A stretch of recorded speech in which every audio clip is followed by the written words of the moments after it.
You can't win them all. Welcome to Watch Mojo UK, and today we'll be counting down our picks for the top 10 most controversial Doctor Who episodes. Before we begin, we publish new content every day, so be sure to subscribe to our channel and ring the bell to get notified about our latest videos. For this list, we're looking at episodes of Doctor Who that generated a lot of controversy for a variety of reasons. Number 10, Let's Kill Hitler. Let's see. You've got a time machine. I've got a gun. What the hell? Let's kill Hitler. Bringing in the Nazis to be the villain of the week is maybe a tired cliche, especially for a show whose main enemies, the Daleks, are basically space Nazis themselves. But it was when Doctor Who tackled Hitler directly, to the point that they accidentally averted an attack at the hands of the Tesselector in 1938, that things got messy. Hang on! This is 1938. We're too early. We need to go later in his time stream. Something else. We've got incoming. On screen. What the hell is that? Viewers understandably didn't like the idea that the Doctor, meant to be a hero, would have anything to do with saving Adolf Hitler's life, inadvertently or otherwise. Unsurprisingly, this episode left a bad taste in a lot of people's mouths. Thank you, whoever you are. I think you have just saved my life. Believe me, it was an accident. Number 9, Kill the Moon. You know the moon is still there, right? Maybe it isn't the moon. Maybe it's a hologram or a big painting. Much to the disdain of viewers, this episode boasted one of the most ludicrous plots in the show's history, wherein it turns out the moon is actually a giant alien egg. The core moral dilemma comes when they can't decide whether they should blow up the entire moon or not. Well, you know him. I think he really might just be leaving it to us. It's made even worse by the revelation that the Doctor knew that the giant egg was harmless all along, but decided to leave Clara alone to deal with it because of reasons. Anyway, they put the question to Earth, getting the planet to vote by turning their lights on or off, and Clara is so frustrated by the whole experience, she almost ditches the TARDIS for good.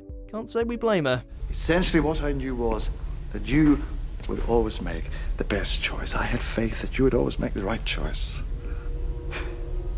Honestly, do you have music playing in your head when you say rubbish like that? Number 8, Dalek. I've come to help. I'm the Doctor.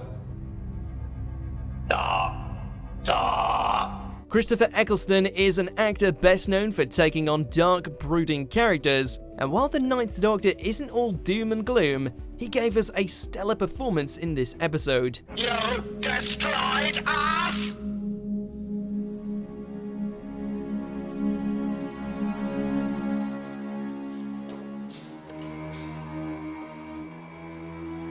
I had no choice. Unfortunately, it was a bit too far for some audiences, with parents having a thing or two to say in particular about the scene wherein the Doctor tortures the Dalek prisoner. For some reason, they didn't want their children watching Doctor Who and thinking torturing people was a good idea, and their case was so strong that its DVD release received a higher rating than all other episodes. You need to be at least 12 years old to watch this one. Rose, get out of the way now! No, because I won't let you do this. That thing killed hundreds of people.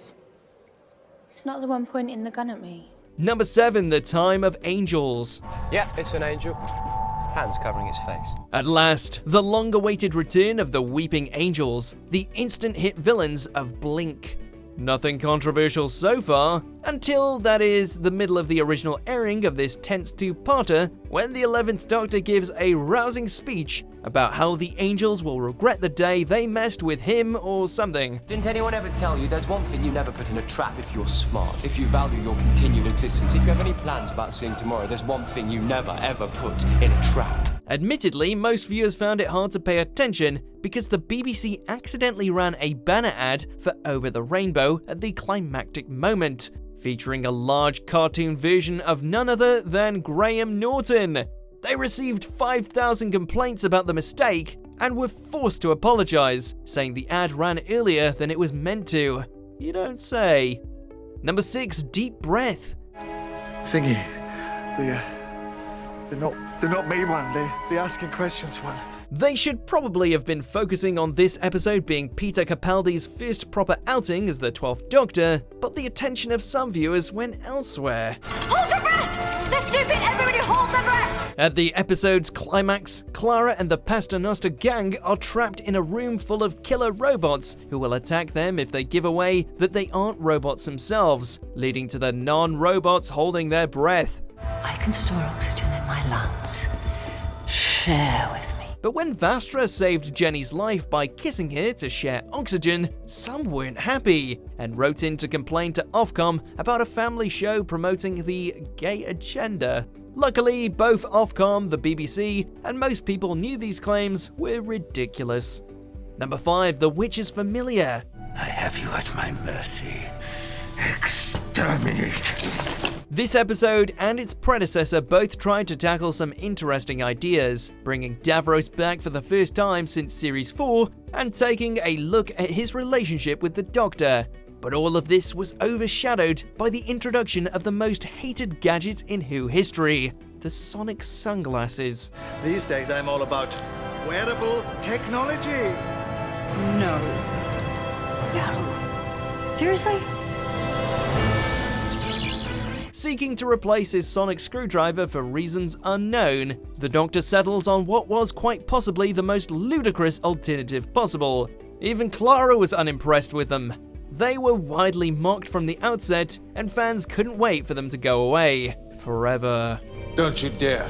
Number 4, The Deadly Assassin. If there's one thing Doctor Who is known for, it's leaving the audience on a good cliffhanger, and there were perhaps none tenser than the conclusion to the third part of The Deadly Assassin. During a scuffle, the 4th Doctor's head is dragged underwater, and viewers had to wait until the next week to find out whether he drowned or not. This, though, earned the ire of one particularly tenacious activist, Mary Whitehouse, who spent the 1970s campaigning against TV violence. The scene was just too much for her, and her complaints were actually heard, resulting in the clip being cut from reruns and VHS releases.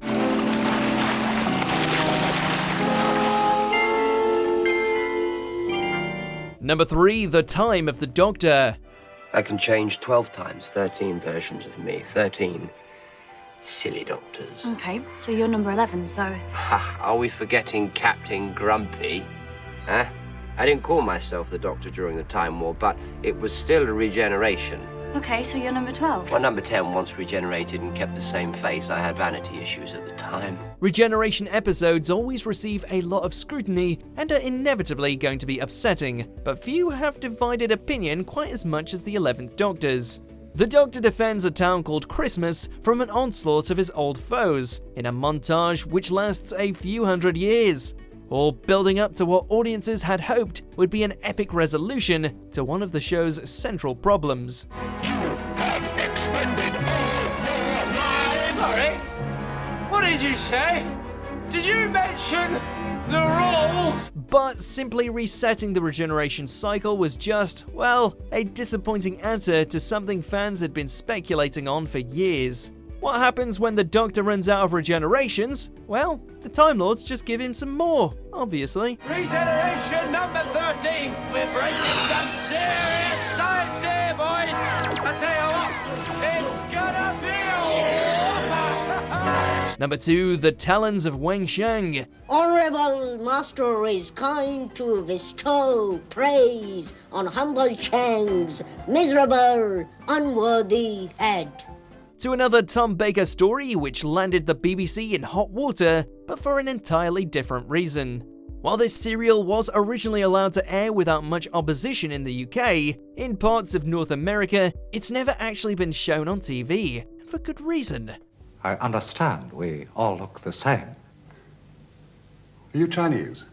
Set in Victorian London, the episode features a range of white actors, including the main villain, donning offensive makeup and accents to portray Chinese stereotypes. The story underneath it all is considered a solid Sherlock Holmes-style mystery, but it's hard to get around the old timey-wimey racist elephant in the room. You seem remarkably well informed, Doctor. Number 1, Dark Water. The so sorry. It may be famous for its scare factor, but at its heart, or hearts, Doctor Who is still a family show and needs to be suitable for all ages.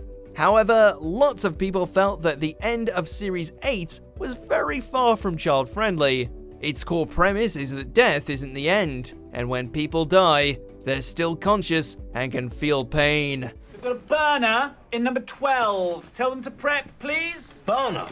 Yeah, it's fine. We'll come to that. This leads to a scene where someone's consciousness begs not to be cremated. The general concern was that this could upset children who had just experienced loss for the first time, while it's not particularly a nice thought for adults either. As a result, it reportedly became the most complained about episode since the 2005 revival. Just press this. I'll leave you to make a decision.